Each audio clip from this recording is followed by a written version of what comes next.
Surat Ar-Rum surat yang istimewa. Ada 7 ayat yang awalnya wa min ayatihi wa min ayatihi. Beda dengan surat yang lain. Wa min ayati artinya termasuk atau sebagian dari tanda-tanda kekuasaan dan kebesaran Allah Subhanahu wa taala. Tanda-tanda kekuasaan dan kebesaran Allah Subhanahu wa taala sangat banyak. Tidak terhitung. Ulama bagi dua, ada ayatul anfus, ada ayatul afaq. Ayatul anfus tanda-tanda kekuasaan Allah yang ada pada diri kita. Disebut diri atau an-nafs, ya. Jadi ketika disebut diri atau an-nafs bahasa Arabnya itu gabungan antara jasad, fisik, raga ini dengan ruhnya. Itu an-nafs atau diri. Yang tergambar ke diri kita bukan fisik saja, tapi ada ruhnya juga. Namanya diri, ya, an-nafs. Tapi kalau disebut ar-ruh, itu ar-ruhul mujarrad, ruh saja yang terpisah dari fisiknya, yang di alam non materi, yang sangat abstrak dan sangat gaib. Nah, ketika Quran menjelaskan masalah an-nafs, berarti gabungan antara fisik dengan ruhnya. Ini tanda kekuasaan Allah dalam diri kita yang sangat banyak. Yang para ilmuwan, para dokter, para sarjana, para profesor di seluruh dunia tidak pernah habis-habis mengungkap keajaiban-keajaiban kebesaran anggota tubuh kita. Itu baru bagian fisiknya saja, apalagi ruhnya jauh lebih itu nggak bisa dibandingkan. Ketika fisik ini terbatas, mungkin hanya 100 tahun sudah habis, ya, meninggal, hancur di tanah. Fisik terbatas, begitu luar biasa ajaibnya. Nah, ruh yang tidak terbatas, bagaimana? Kita tidak mungkin membandingkan yang terbatas fisik kita hanya berapa tahun, paling lama 100 tahun, dengan ruh yang kekal abadi. Innama khuliqtum lil baqa. Kita ini manusia Allah ciptakan untuk kekal abadi selama-lamanya, yaitu ruhnya yang kekal, bukan fisiknya. Fisiknya hancur, paling banter sampai di rojaah, yang punya keyakinan rojaah, dan itu kiamat habis sudah. Ya, itu pendapat yang lebih kuat. Nah, jadi keajaiban ada dua, ada ayatul anfus, ada diri kita. Kalau kita merenung, kita pikirkan, kita kaji, kita dalami betapa ajaib diri kita ini. Kita nggak paham-paham. Dan ayatul afaq itu tanda-tanda kekuasaan Allah dan kebesarannya yang berada di alam semesta ini, yang ada di luar dari kita, namanya ayatul afaq. Jadi secara global bahwa tanda-tanda kekuasaan Allah ada dua kelompok, ada dua golongan. Ayatul anfus di diri kita dan ayatul afaq. Terkait ayatul anfus di sini, Quran menjelaskan di surat Ar-Rum dari ayat 20 sampai tadi sudah dibacakan oleh guru kita Ustaz Badan beberapa ayat. Ya. Saya mulai dari atas saja. Dan secara singkat tentu saya akan bahas, tidak sampai mendetail. Allah berfirman, a'udzubillahi minasyaitonir rajim, wa min ayatihi, termasuk tanda-tanda kekuasaan dan kebesaran Allah apa? An khalaqakum min turabin. Kita ini manusia Allah ciptakan dari turab, dari tanah. Cuma bukan sembarang tanah, bukan tanah Ciledug, bukan tanah Tangerang, tanah khusus untuk bahan manusia. Ya. Jadi adonannya, terigunya, tanahnya tanah khusus, tapi dari tanah, begitu. Dan penciptaan kalian manusia dari tanah, ya, ini ada dua penafsiran. Yang pertama, bahwa penciptaan dari tanah itu khusus untuk Nabi Adam yang pertama kali Allah ciptakan dari tanah, ya, fisiknya tentunya. Kalau setan, iblis dari api, ya, malaikat dari cahaya, dan gitu seterusnya. Manusia dari tanah, itu Nabi Adam. Kedua mengatakan, tafsir yang kedua, bahwa kalian diciptakan dari tanah yang asalnya sebenarnya dari sperma pertemuan laki perempuan, itu pun sebenarnya dari tanah juga. Karena adanya sperma, adanya sel telur itu dari bahan makanan, yang bahan makanan dari mana? Dari bumi, dari tanah juga. Itu tafsiran yang kedua. Ya. Singkatnya ada penciptaan Allah yang sifatnya langsung, yaitu Nabi Adam. Ada yang tidak langsung, kita ini. Kita Allah ciptakan tidak langsung, tapi dengan perantara ayah ibu kita. Ayah ibu kita perantara ayah ibunya, kakek nenek kita, terus sampai ke atas, ujung-ujungnya berakhir pada Nabi Adam. Ini satu keajaiban. Wa min ayatihi, yaitu kuasa Allah Subhanahu wa Ta'ala. Dan di sini Allah menjelaskan tentang penciptaan kita dari tanah, baik langsung ataupun tidak langsung, itu fisik kita, badan kita, dan pakai perantara. Karena kalau ruh kita Allah ciptakan nggak pakai perantara, ruh nggak ada orang tuanya, ruh nggak ada perantaranya, ruh nggak ada binnya. Ya, itu yang asli, itu yang abadi. Ya, kita baca pada ila ruhi fulan bin fulan, ila arwahi ya fulan bin fulan. Itu ruhnya di alam barja, jasadnya nggak bagian ada di dalam tanah, itu yang asli. Dan ruh itu Allah katakan wa nafakhtu fihi min ruhi, langsung Allah yang meniupkan, yang menyambung dan mengkonekkan ruh dengan janin ketika berusia sekian bulan. Nah, jadi dimensi atau sisi ruh kita langsung Allah yang menciptakan. Siapapun, mau orang Arab, mau Duria, mau Habaib, mau orang Amerika, mau orang Indonesia, siapa saja yang namanya ruhnya Allah ciptakan langsung. Kalau fisiknya itu ada darah, ya Habaib, Duria ada darah Rasulullah, ya wajib kita hormati. Ya, kalau seiman, dan ada aturan fikihnya, jangankan Duria yang bukan Duria saja wajib kita hormati, gitu. Itu ada aturan fikih bagaimana kita bermuamalah, bertaamul, bermuasyarah satu sama lain. Ada aturan yang sangat luas dalam masalah itu. Itu satu poin yang perlu kita perhatikan. Kemudian dikatakan setelah ciptakan idza antum basyarun tantasyurun, dari satu makhluk Adam kemudian Hawa, kemudian menjadi manusia tersebar begitu banyaknya di seluruh dunia, di 5 benua, di ribuan, di ratusan ribu pulau, di mana-mana. Padahal dari makhluk yang 2, Adam dan Hawa. Ini satu kekuasaan Allah Subhanahu wa Ta'ala. Itu Ar-Rum ayat 20. Nah, kemudian ayat 21 baru wa min ayatihi lagi. Tanda-tanda kekuasaan Allah juga apa? An khalaqalakum min anfusikum azwaja. Kalian kalau ciptakan berpasang-pasangan, ada laki ada perempuan, begitu. Ini pun satu keajaiban, satu keistimewaan, dan satu nikmat dari Allah untuk kita umat manusia, bahwa kita hidup berpasang-pasangan. Coba kalau di dunia ini, jangan di dunia dah, ya di Tangerang ini semuanya laki-laki gak ada perempuan, gimana yang terjadi kira-kira? Ya, sepi. Atau perempuan semua nggak ada laki-laki, apa yang terjadi? Nah, ketika berpasang-pasangan menjadi ramai, jadi tersebar. Ya, ini satu kuasaan Allah Subhanahu Wa Taala. Kemudian nanti ada tafsir saya jelaskan di sini sekedarnya saja. Kemudian kata Allah di sini litaskunu ilaiha. Kita Allah ciptakan berpasang-pasangan laki perempuan, yang pada dasarnya ada jenis kelamin laki dan perempuan, itu jasadnya. Jasadnya ada jenis kelamin, kalau ruhnya tidak ada jenis kelamin, ada pembahasan tersendiri. Untuk apa? Litaskunu ilaiha. Tujuan azwaj, tujuan pernikahan, tujuan keluarga, tujuan adanya pasang-pasangan ini, ya di seluruh alam semesta, litaskunu ilaiha, untuk menjalin hubungan dan saling mengadakan ketenangan, kebahagiaan, ketentraman, supaya tentram, supaya tenang. Kalau sendiri saja, ya goyah, goncang. Nanti saya jelaskan, saya baca tafsirnya supaya lebih jelas, bukan pendapat saya sendiri. Setelah itu apa kata Allah? Wa ja'ala bainakum mawaddatan wa rahmah.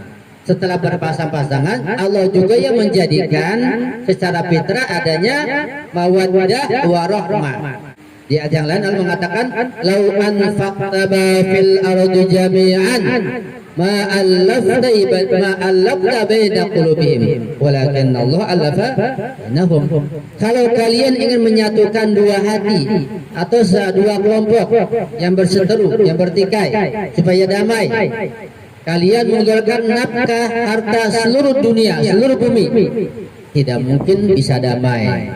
Tidak mungkin bisa bersatu kalau Allah tidak mengizinkan. Walakin Allah allafa bainahum. Allah yang menyatukan dua hati, dua kelompok, dua kubu. Ini antara suku Aus dan Khazraj yang asalnya adik kakak yang ribut berantem gara-gara kambing atau sapi begitu. Sampai ributnya 1 abad namanya di masa sebelum Rasulullah turunlah ayat ini. Ya. Inna fi dzalika laayatil liqaumin yatafakkarun. Ini tanda kekuasaan Allah bagi orang yang berpikir, yang merenung, yang bertadabbur akan paham. Ini tanda kekuasaan Allah yang maha besar. Adanya kita, adanya alam, adanya pasang-pasangan dan lain sebagainya. Artinya karena itu kalau mencari pasangan yang satu jenis begitu. Ya. Ini fitrah dari Allah.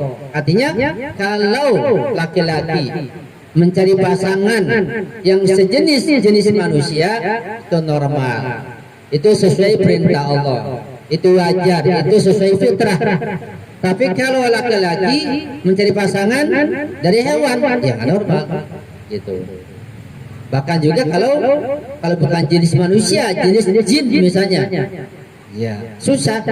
Kalau bisa pun nggak normal namanya, dari jenis manusia juga. Cuma laki pada perempuan pada laki-laki diberikan kecondongan seperti itu. Ya, itu min jinsikum.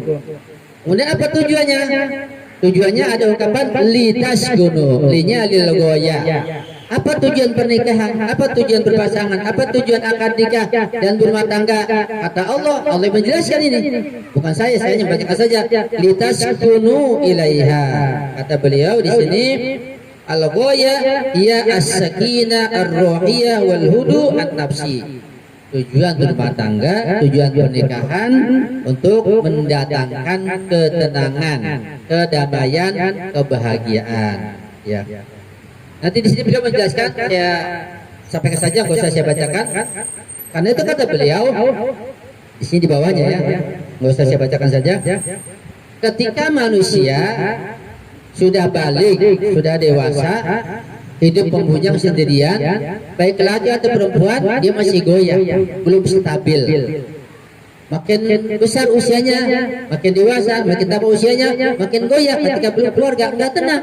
Apalagi perempuan, sudah 30 tahun belum juga dapat jodoh, belum yang melamar, goyah. Bapaknya, ibunya, dia sendiri goyah. Hatinya ada guncangan begitu.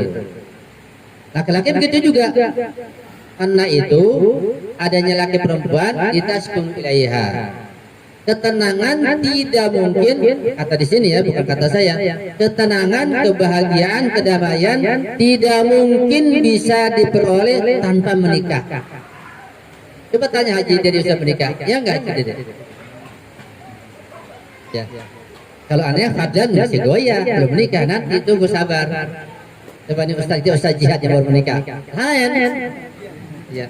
Dulu saya ketemu lain, buat sumpah gitu, mikir macam-macam. Sekarang udah nikah, mana akan nikah secara tenang sudah, ajak gitu, eksis. Ya. Nyesel lambat. Itu kata Al-Quran, itu penafsiran para ulama seperti itu. Mustahil seseorang mencapai kebahagiaan, terutama kebahagiaan yang sempurna, yang betul-betul hakiki kalau sendirian. Laki-laki tanpa istri mustahil akan datang ketenangan. Istri pun perempuan tanpa laki-laki akan mustahil dapat ketenangan. Begitu sudah sunnatullah. Karena itu nikah adalah min sunnati, kata Rasulullah. Nikahu min sunnati. Begitu. Jadi kalau ingin mencapai kebahagiaan ketenangan, apa jalannya? Ya kawin. Ya menikah dengan cara yang halal, yang syar'i. Ada aturannya. Di sini kata-katanya azwaja juga merujuk pada masalah yang syar'i, yaitu menikah. Sekalipun hidup berpasang-pasangan laki perempuan tanpa ada akad nikah juga nggak tenang, nggak damai. Dan Allah tidak akan memberikan mawaddah warahmah. Jadi adanya mawaddah warahmah dalam keluarga itu ketika ada akad nikah yang sah, yang syar'i. Hidup berumah tangga, ya, laki perempuan, suami istri tidak dengan akad nikah, kumpul-kumpul katakanlah, Allah tidak akan berikan mawaddah warahmah, tidak akan tenang. Nanti kayak hewan, kayak binatang begitu, cuma pakai baju saja, nggak ada bedanya. Bahkan hewan, binatang juga punya aturan, ada syariat dan mereka sendiri. Itu kata beliau seperti itu. Jadi ketenangan itu akan datang Nah, ketika sudah waktunya menikah, maka cepat-cepat menikah. Maka ada hadis kata Rasulullah, ketika seorang gadis sudah waktunya menikah, ada yang melamar dan sesuai agamanya, akidahnya, langsung terima, jangan ditolak gitu. Itu aturan Islam. Ya. Kita sekunu ilaiha. Wa jala bainakum mawaddatan wa rahmah. Kemudian beliau menjelaskan tentang perbedaan mawaddah wa rahmah. Apa sih bedanya mawaddah dan rahmah? Ya, kan mawaddah bahasa Arab, rahmah bahasa Arab. Ada lagi mahabbah, ada lagi sakinah. Ini kan bahasa Arab, beda-beda. Maknanya bermacam-macam. Nah, kalau mahabbah rasa cinta, itu bisa di bibir saja. Ya, kalau mahabbah, kalau sakinah ketenangan, bisa dalam hati saja, tenang. Sakinah tenang dalam hati. Bisa jadi orangnya miskin, rumahnya jelek, nggak punya mobil, nggak punya motor, kerjanya sederhana, tapi dia ada sakinah dalam hatinya. Sakinah itu nggak mesti dengan kekayaan, sakinah di dalam hati, bukan dilihat dari lahiriah. Dan sebaliknya, terkadang orang itu hartanya banyak, rumahnya gedung, ada mobil banyak, ada motor, ada macam-macam kekayaan, pekerjaan, tapi tidak ada sakinah. Bisa terjadi. Jadi sakinah itu ketenangan di dalam hati yang terkadang tidak bisa diperoleh dengan cara apapun, melainkan dari Allah dengan cara-cara tertentu. Ya. Itu antara mahabbah dan sakinah. Nah, kalau mawaddah wa rahmah itu apa? Nah, beliau mengatakan di sini wal farqu bainal mawaddati wa rahmati qad ya'udu ila jihatit taliyah. Ini perbedaan antara mawaddah wa rahmah. Singkatnya bahwa kalau mawaddah itu adalah ya motivasi yang mendorong dari dalam jiwa kita, kondisi yang mendorong seseorang untuk menciptakan khidmat kepada yang lainnya. Itu namanya mawaddah. Jadi jalinan hubungan antara suami istri dengan adanya dorongan ingin membantu, ingin menolong, ingin khidmat pada yang lain, itu namanya mawaddah. Jadi al-mawaddah itu ada muatan khidmahnya. Tapi kalau ar-rahmah tidak ada muatan khidmahnya, itu bedanya di antaranya. Ya, karena itu adanya mawaddah lebih dulu daripada ar-rahmah. Gitu. Itu di antara perbedaannya. Kemudian apa lagi? Kata beliau, al-mawaddatu takunu bainal kibari alladzina yumkin taqdimul khidmah lahum. Mawaddah itu adanya berada pada orang-orang yang sudah dewasa. Pada anak-anak pada mawaddah. Kenapa? Karena jiwa khidmah pada anak-anak masih belum ada, walaupun tumbuh belum sepenuhnya. Jiwa khidmah, ingin bakti, ingin menolong, ingin membantu orang lain satu sama lain, laki pada perempuan, pada laki suami istri, itu ada mulai tumbuh ketika sudah dewasa, kata beliau. Jadi al-mawaddah tidak ada pada anak-anak, yang ada pada ya orang-orang dewasa yang sudah balik. Ammal atfalu wasibyanu sighar fa innahum yatarabbuna fi dhillir rahmah. Adapun anak-anak yang masih kecil, yang belum balik, masih bayi, mereka itu belum ada mawaddah dan mereka hidup di bawah rahmah kedua orang tuanya. Kemudian apa lagi? Kata beliau, al-mawaddatu ghaliban ma yakunu fiha taqabulan bainal tarafain. Mawaddah itu biasanya dari dua ada interaksi begitu, ada timbal balik. Ketika mawaddah itu ada dari istri pada suaminya, suami pun ada mawaddah pada istrinya. Ketika ada mawaddah dari suaminya, istrinya pun ada mawaddah kepada suaminya, timbal balik begitu. Mawaddah tidak bisa berdiri sendiri. Itu biasanya begitu. Ghaliban ma, biasanya, kebanyakannya. Beda dengan ar-rahmah. Ar-rahmah terkadang tanpa ada sisi khidmat. Dia hanya sendirian. Jadi orang punya rahmah, punya belas kasih sayang, punya rasa sayang sendirian aja. Terkadang orang yang disayangi nggak punya kasih sayang. Ya. Seperti orang tua punya rahmah pada anaknya. Anaknya nggak tahu diri, kan berarti sebelah pihak. Itu namanya rahmah. Bisa sebelah pihak, walaupun bisa terjadi kedua pihak, cuma biasanya begitu. Tapi al-mawaddah ya ada dua pihak, ya, ada timbal balik. Jadi saling berkhidmat, saling membantu. Nah, ketika keluarga itu ada mawaddah, artinya suami istri saling bantu membantu. si suami mencari nafkah, si istri di rumahnya menjaga dirinya, mengurus rumah tangga, dapurnya dan seterusnya. Itu namanya saling bantu-bantu, namanya mawaddah. Karena semua tugasnya berat. Bukan tugas suami saja yang berat, tugas istri pun berat. Tugas suami sangat berat, ya, sangat berat. Karena itu Rasulullah sangat menekankan agar para istri menghormati suaminya. Karena cari nafkah itu berat. Beratnya di mana? Kan cari duit doang. Enggak, siapa bilang nafkah cari duit doang? Nafkah itu memberikan makan minum kepada anak istrinya. Makan minum, apalagi pakaian yang sesuai, apalagi tempat tinggal yang sesuai, belikan rumah, ya. Kalau enggak, ya, carikan kontrakan yang sesuai, apalagi pendidikan, ajarkan, nggak bisa ngajar, carikan guru, berikan kesempatan untuk sekolah, kewajiban si suami juga. Ketika sakit, siapa yang wajib memberikan obat atau ngantar ke rumah sakit, atau misalnya biaya dokter, suami juga. Ini nafkah. Nafkah itu nafkah lahirnya seperti ini. Jadi makan minum, pakaiannya, kemudian apalagi tempat tinggalnya, pendidikannya, pengobatannya dan semuanya sangat berat bagi suami. Nah luar biasa ketika istri membantu meringankan suaminya, itu namanya ada mawaddah. Bahkan ada istri-istri yang membantu bekerja, bantu dagang, ya bantu cari uang. Ini luar biasa, padahal nggak wajib. Itu luar biasa. Itu mawaddah dari istri yang begitu tinggi, luar biasa. Nah, ketika ada mawaddah nanti akan timbul rahmah, timbul kasih sayang, ya. Dan mawaddah kata beliau di sini itu terbatas, ya. Jadi kata beliau bahia bimatsabatil fi'li wa raddul fi'li, timbal balik namanya mawaddah itu. Ghaira anna rahmata min janibin wahidin ladaihi isarun wa adbun. Hanya saja rahmah itu terkadang dari sebelah pihak. Kalau mawaddah dua belah pihak. Kenapa demikian? Li'annahu qad la yahtaju lil khadamat al mutaqabilah ahyanan. Terkadang rahmat itu kasih sayang tidak perlu adanya timbal balik, tidak perlu adanya khidmat. Beda dengan namanya mawaddah.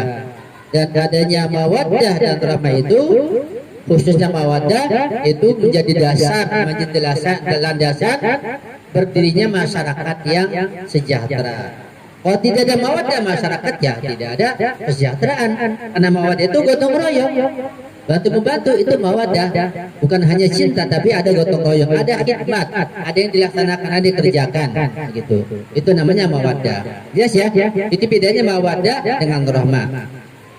Nah, baik mawaddah maupun rahmah ini Allah yang memberikan. Kita hanya ikhtiar saja. Walaupun kita punya modal dari Allah juga, gitu. Misalnya rahmah itu bagian daripada fitrah. Kan Allah ciptakan dari kita dengan seperangkat yang sangat ajib, sangat ajaib. Kita dari dua unsur, ruh dan jasad. Ruh kita juga dibekali dengan akal, kekuatan berpikir, kekuatan syahwat, kekuatan murka, kekuatan hayal. Juga ada fitrah. Apa itu fitrah? Ya. Fitrah itu pemberian yang asli, asal penciptaan dari Allah kepada makhluknya, kepada manusia khususnya, yang nggak bisa dirubah-rubah. Fitratullah allati fatara an-nasa 'alaiha la tabdila li khalqillah. Fitrah Allah nggak bisa dirubah. Apa contohnya? Misalnya kasih sayang tadi itu. Setiap manusia punya sifat kasih sayang. Bahkan setiap kita, setiap manusia ingin disayangi. Jadi kita ingin menyayangi orang lain, kita pun ingin disayangi. Itu fitrah. Fitrah nempel dalam diri kita. Ketika nempel, la tabdila, nggak bisa dirubah. Artinya kita nggak bisa menghilangkan. Kita nggak bisa mengatakan, saya mah nggak mau ingin nggak mau ngasihin orang. Saya mah nggak mau ingin disayangi. Ya nggak bisa, udah nempel. Seperti kemauan, irodah. Bisa nggak kita menghilangkan kemauan kita? Saya mau nggak punya kemauan. Saya mau nggak punya kemauan. Ya nggak bisa. Saya mau diem aja. Ya diem itu kemauan namanya, mau diem. Nggak bisa. Irodah, kemauan, fitrah dari Allah. Kasih sayang fitrah dari Allah. Tinggal kita mengembangkannya. Terkadang ada yang tertutup. Ketika tertutup, ada cuma tertutup gitu. Ketika tertutup karena faktor-faktor intern, ekstern, Sehingga terkadang orang nggak punya rahmah, nggak punya belas kasih sayang. Sampai ada orang tua membunuh anaknya misalnya, naudzubillah min dzalik. Sampai zaman dulu mengubur anaknya hidup-hidup, luar biasa. Sebagian sahabat begitu, kayak Umar bin Khattab, ya, dia mengubur anak perempuannya hidup-hidup. Dia sudah bicara lagi, dia tegur, ayah mau kemana? Ayah kenapa kali itu? Sambil nangis dia kubur juga. Itu fitrahnya sudah nggak ada di masa itu sebelum beliau masuk Islam. Ya, fitrahnya yang nggak ada apa? Tertutup, terbenam di dalam jiwanya. Kenapa? Faktor lingkungan, karena menyembah berhala dan sebab yang lain. Jadi rahmah itu kasih sayang ada dalam diri kita masing-masing. Tinggal kita mengembangkannya dan kita atur dengan akal kita dan syariat yang mengaturnya. Ketika ikut syariat, karena syariat di atas akal, ya, dan fitrah di atas akal akan sejalan. Jadi urut-urutannya adalah syariat paling tinggi, syariat yang benar itu paling tinggi. Di bawahnya adalah akal kita. Akal ketika diisi ilmu yang semakin tinggi. Akal di bawah syariat, di bawah akal apa? Di bawah akal fitrah, begitu. Karena itu terkadang kalau hanya fitrah saja manusia bisa salah. Coba saja ibu-ibu ketika pergi keluar ke pasar katakanlah, fitrahnya dibawa, ketemu misalnya orang cupang samping, ya, dia mungkin pakai kaki palsu, minta-minta melas itu langsung, Allah kasihan banget. Nah, kasihan itu fitrahnya langsung keluar, fitrahnya menonjol ada rasa kasihan, begitu. Kalau dia berpikir lagi nanti lihat, nah akalnya mulai bermain, ini benar enggak dia miskin, bohong atau enggak, palsu enggak, mulai akalnya berpikir. Ketika mau ngasih syariat, halal enggak, boleh enggak, begitu. Ini tiga hal harus menjadi satu, fitrah, akal dan syariat. Ini pembahasan yang panjang, mendalam dan luas. Nggak mungkin kita bahas di sini, ya, sangat luas sekali. Nah, jadi kembali masalah perkawinan itu fitrah dari Allah Subhanahu Wa Taala. Kita tidak mungkin memungkirinya. Dan kita laki-laki tidak mungkin mencari perempuan tidak mungkin mencari laki-laki dan tidak mungkin hidup tanpa pasang-pasangan. Ya, karena itu salah satu keistimewaan dan keajaiban dari Allah, kekuasaan Allah ciptakan kita berpasang-pasangan laki dan perempuan. Ya, ini sudah namanya ketetapan atau takdir dari Allah Subhanahu Wa Taala. Ya, takdir dalam pengertian yang landasannya adalah Allah Maha Mengetahui, Allah Maha Kuasa, Allah Maha Adil, Allah Maha Bijak, Allah Maha Kaya. 5 sifat ini baru kita bisa masalah takdir. Tanpa 5 sifat Allah ini kita bisa masalah takdir, kita keseliput, kecebur dan berbahaya. Nanti kita nyesal, kenapa sih saya laki-laki yang perempuan, kenapa saya perempuan? Kan bukan orang tua yang menciptakan dari Allah. Nah, kita kembalikan Allah Maha Adil, Allah Maha Bijak, Allah Maha Kaya, kembalikan di sana. Kita kembali bersyukur pada Allah. Kalau kita paham 5 sifat ini, yang laki syukur pada Allah sebagai laki-laki, yang perempuan syukur pada Allah sebagai perempuan, begitu. Tinggal masing-masing menjalankan taklifnya, tugasnya masing-masing yang sesuai dengan kadratnya masing-masing, sehingga menjadi 2 sayap, ya, laki perempuan bisa terbang, bisa mencapai kebahagiaan lahir batin dunia dan akhirat, insyaallah. Nah, kita doakan semoga calon mempelai ini ya bisa mengarungi kehidupan di dunia bahagia, di akhirat pun bahagia. Dan kita pun insya Allah berikan bantuan pada kita, Allah datangkan kemudahan rezeki kita, ya, kebaikan akhlak kita, ketenangan, kebahagiaan dalam keluarga kita insya Allah. Saya pun perlu doa untuk semuanya, amin ya rabbal alamin. Sekian saja kita teruskan kata jawab.